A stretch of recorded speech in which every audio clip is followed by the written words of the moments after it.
Good rising, brethren. This is Big Judah coming to you guys from California. Before I begin, give all praises to the Most High, Yahweh. Acknowledgement to the earthly mother. Who is wisdom? Who is Holy Spirit? Acknowledge it, Yahweh Shai. I pray the Most High blesses this lesson this evening, gives more knowledge and understanding of the events of the past, in order to the events that are currently happening on the earth, so we get a much better understanding of the things that are soon to come on the earth. Brethren, we're going to continue with destroying the lies here during so-called Black History Month. Now, we know that they use the whole fact that they said that our people were pretty much cannibalizing our own people. That we were, doing sacrifices. And, they pretty much use anything to substantiate the things that were about to do to us. And apparently they did the same thing over in Britain, okay, as well, as far as accusing them of making human sacrifices. So that makes sense that when they got over here and they said that we were doing sacrifices over here as well, and that pretty much no one asked any questions, no one asked for any proof. They just were allowed to say things, and everyone just, kind of ran with it. But see, all these lies now are coming back. See, that's what's happening right now as well.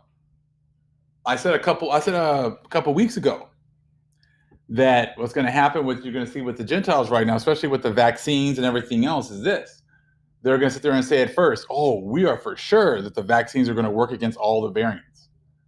And then now they're kind of like, well, we're not sure yet. We got to look at the data. Well, today, it all kind of flipped with Biden's speech today, where he pretty much said, well, I hope pretty much that things are going to be back to normal or somewhat back to normal by Christmas, but I can't commit to that.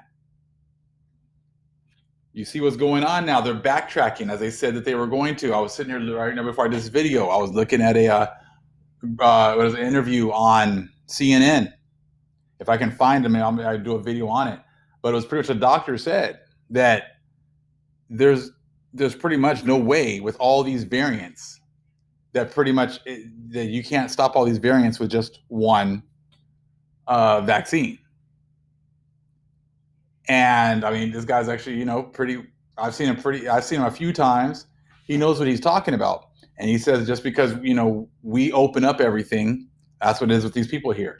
They open up everything right when things start to get a little bit better. They want to run right back and open up everything. And every time they do that, they just open it up for another wave. And he said, he's looking at a fourth wave coming now with all these variants. But see, that's what happens when you've been lied to and you've been made to think that all of your actions that you've done in the past have all been ordained by God and that there's no way anything bad is ever going to happen to you.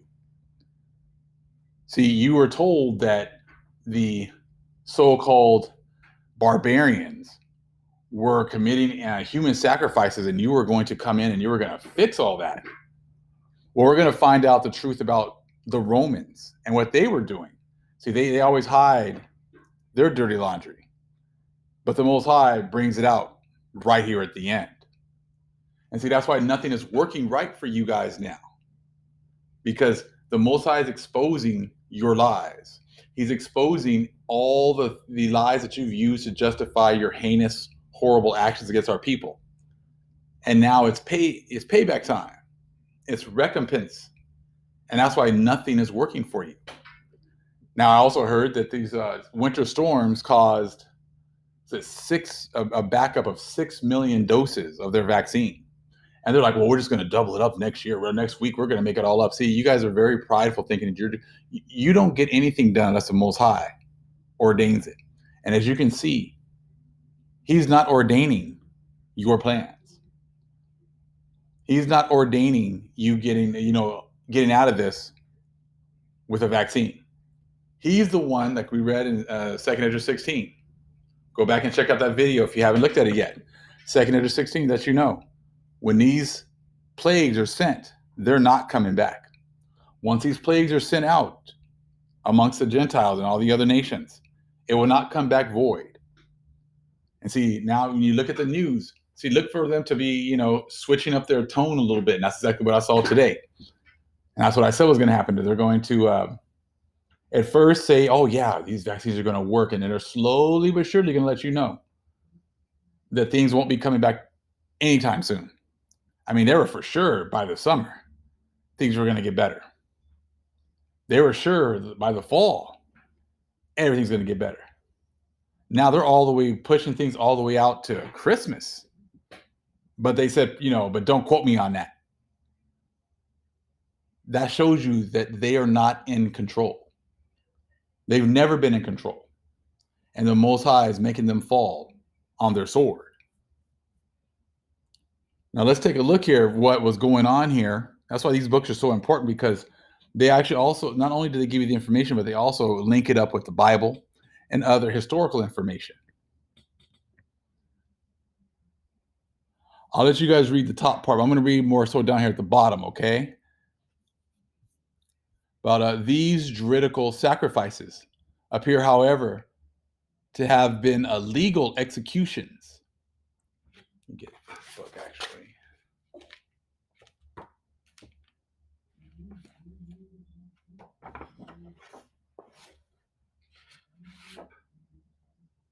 Hold on real fast.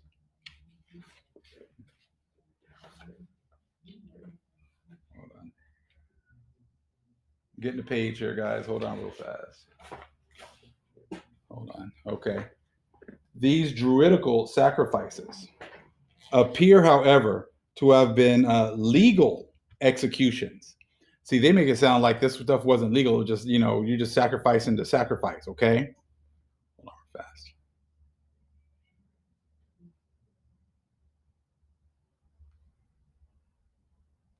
Okay. All right. Legal executions. And an interval of 5 years generally elapsed, okay, between sentence and execution. So you got 5 years in between the sentencing and the execution. Okay? There is no evidence that the human sacrifices of the Druids consisted of aught, okay, save the capital punishment meted out to criminals. But it is necessary to observe that according to Barbic, when these were approved to be premeditated and perpetrated deliberately, and the victims subjected to ill usage and cruelty before being dispatched,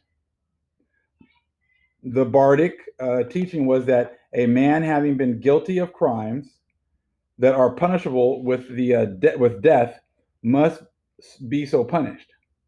And by giving himself up as a voluntary victim, being conscious of deserving death, a man does all that is in his power to expiate his crimes. Now let's go back up to the top. If you read that part now, they're all talking about, they said sacrifices, and you know how they pushed that whole thing as sacrifices. But this is showing you that that's not what it was. It was a fulfilling of a sentence. Okay. So just like everybody else does, if you commit murder, you do certain things, and the law is that you had to be killed, that's what they were doing. But see, the Romans wanted to make it seem as if they were doing these horrible things. Okay, let's take a look now. Let's go back up top here. Let's see. Superstitions connected with the mystical power of human sacrifices are of Scytho-Medic origin. Doubtless, okay, the practice of immolating human victims to superior persons or powers comes from an instinct common to all primitive people. This barbarous custom is found among the yellow tribes of America, the black tribes of Africa, as well as among the Gauls. Humanity has everywhere, in a greater or lesser pronounced degree, the same native instincts. There seems no doubt but that the practice must be admitted, always remembering, okay, however, that it was not peculiar to the Druids, and that the Greeks and Romans, amongst others, had their sacrifices of men and women.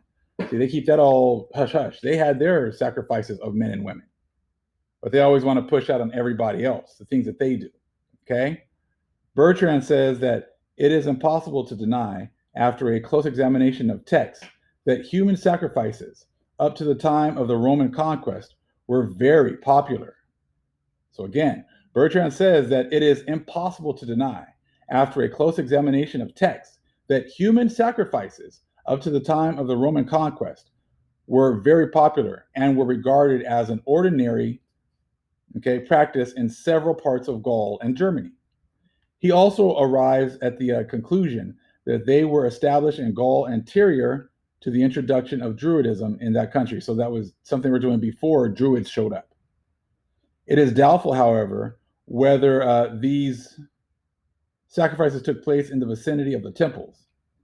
The religion of the Druids, apart from this custom, seems to have been spiritual and refined, without statues, enclosed temples, and the like. Tacitus calls one of their temples castum nimus, the chaste wood. Chastity implies freedom from every kind of pollution, and so exact a writer as Tacitus would scarcely have applied the epithet chaste to a grove stained with human gore. Okay, so he's showing you that back then they knew that these people were not participating in those kinds of things and sacrifices and stuff like that. Okay, let's skip on down now to the third paragraph. There is no proof that the Druids ever offered sacrifices in the sense of substitution or atonement. Although some writers have ventured to censure the Druids for their alleged inhumanity in regard to this practice, they have never brought the charge of immorality either in public or private against the Druids, and it is generally admitted by all writers that no obscene or improper language was permitted in the celebration of the Druidical rites and mysteries. The candidates indeed were forever disgraced if they uttered one word of unseemly import. It is also worthy of note that Druidism was free from that spirit of intolerance, which has marred other faiths, and there is no record of any Christian missionary undergoing martyrdom at the hands of the Druids. Diodorus said of them, "They are of much sincerity and integrity, far from the craft of knavery of men amongst us, contented with homely fare, strangers to excess and luxury," while Strabo states that they were remarkable for justice, moral, and religious doctrines. So as you can tell, these people were not like that. They didn't play like that. They weren't doing sacrifices, and people were always looking at talking about how they were, had like a lot higher moral status. But as you see, what the Romans always do, they try to attack people's integrity. They're always trying to attack people's integrity and keep theirs as supposedly above reproach. But we know that that's not true. It says, some writers maintain that human sacrifices were offered only on solemn occasions, such as when the people feared a famine, when they were hard pressed by the enemy, or when they were about to enter on some arduous undertaking. It was then that they sacrificed malefactors, felons, or captives of war. The Druids believed that those who killed themselves to accompany their friends into the next world would live with them there, so that there was no lack of victims who in time of trouble came forward as volunteers to submit to death, with this object in view. Okay, so these people were, going out there and sacrificing themselves. It wasn't like they had to go force them, except for, the captives, of course, but this is what it's talking about right here. Eager to rejoin their dear departed in the happier sphere, eager to ascend into the circle of felicity, the Celts mounted gladly the sacrificial stone, and death came to them in the midst of a song of joy. The old Mosaic law of life for a life, okay, was also required by the laws of Simri, and the capital punishment inflicted by the executioner was regarded as the requital of the debt due to God and man. The object of the sacrifices was to remit to an offended deity, a reprobate spirit, to suffer the judgment of heaven. According to the laws of Dinawal Malmund, the three forms of the capital punishment practiced in Britain were beheading, hanging, and burning. It is possible that the practice of burning was derived from Phoenicia, where the annual sacrifice of human beings by fire, which was part of the worship of Moloch, may have given rise to the custom of burning malefactors and prisoners taken in war, and other immolations in vogue amongst the Druids. Dr. Milner in the History of Winchester says that a Douay and a Dunkirk, there was an immemorial custom of constructing huge figures of wickerwork and canvas that were filled with men and women and moved about to represent a giant who was killed by their patron saint, Columba. When beginning the erection of his church at Iona, addressed his followers in words which point clearly to human sacrifice. It is good for us that our roots should go under the earth here. It is permitted that one of you should go under the clay of this island to hollow it. The story runs that Odron rose readily and said, "If thou shouldest take me, I am ready for that." Columba readily accepted the offer. Odron went to heaven, and Columba founded the Church of High Admon. Okay, let's go next here. This is the part I want to get to right here. Mentions that the church founded by Columba was a dirt check or oak building. But check this part out right here. You know, the Romans are always quick to talk about what everybody else has been doing. Just like when the Spanish got over here and they were talking about what the natives were doing and how they just had to destroy all the natives because of what the sacrifices and stuff that they were doing. As if they weren't doing those kinds of things, okay? The Romans issued stringent laws forbidding the retention of the practice of human sacrifices, although they were by no means free from the guilt of such practices themselves. Even in their most civilized ages, Adam in the Roman Antiquities says that by an ancient law of Romulus, persons guilty of certain crimes, such as treachery or sedition, were devoted to Pluto and the infernal gods. In after times, a consul, dictator, or prorator might devote not only himself, but any of the legion, and slay him as an expiatory victim. In the first ages of the Republic, human sacrifices appear to have been offered annually. And it was not until the year of the city 657 that a decree of the Senate was made to prohibit them. Boys used to be put to a cruel death in the time of Cicero and Horace for magical purposes. Augustus ordered 300 senators and equites who had sided with Antony to be sacrificed on the altar of Julius Caesar.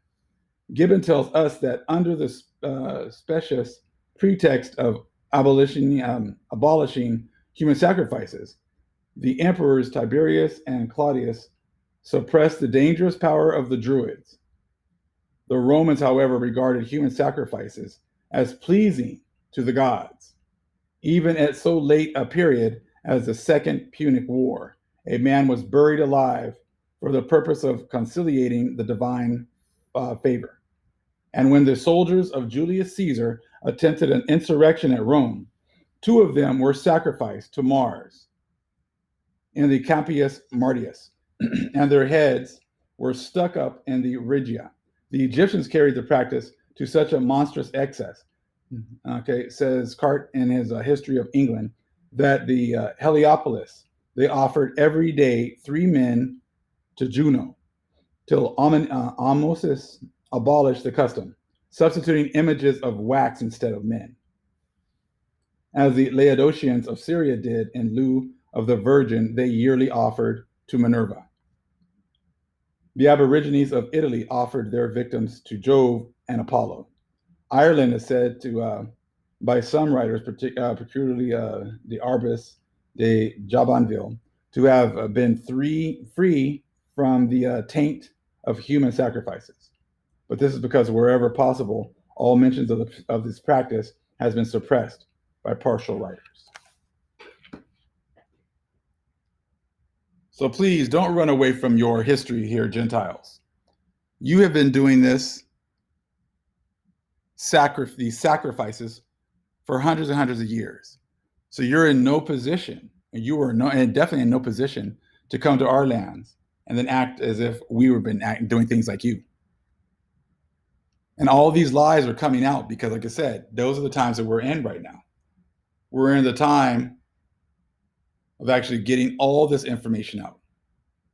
The truth coming out, the truth that has been hidden is now coming out. That was your main, reason that you used to destroy the natives here, because they were sacrificing people. When your own history, you have exactly the same practices going on. But that's why things are going so horribly for you guys now, because all of your lies are being exposed. And the Most High has started judgment, and there is no way to stop it. So just because you've been giving your people these rosy pictures of how great you were in the past and how moral, you had such a high moral standard in the past, the Most High is showing that to be a lie. And now you're lying to your people again, talking about how you're going to be back to normal by the spring, by the summer, by the fall, by the winter, by Christmas. But now you can't even, tell people that you can't really, stick to that, because things might change. Yes, things are going to change. Things are going to get much worse. And like we've been saying for a very long time, this is just the beginning. All praise is to the Most High, Yahweh. Acknowledgement to the earthly mother. Who is wisdom? Who is the Holy Spirit? Acknowledge Yahweh Shai. Shalom.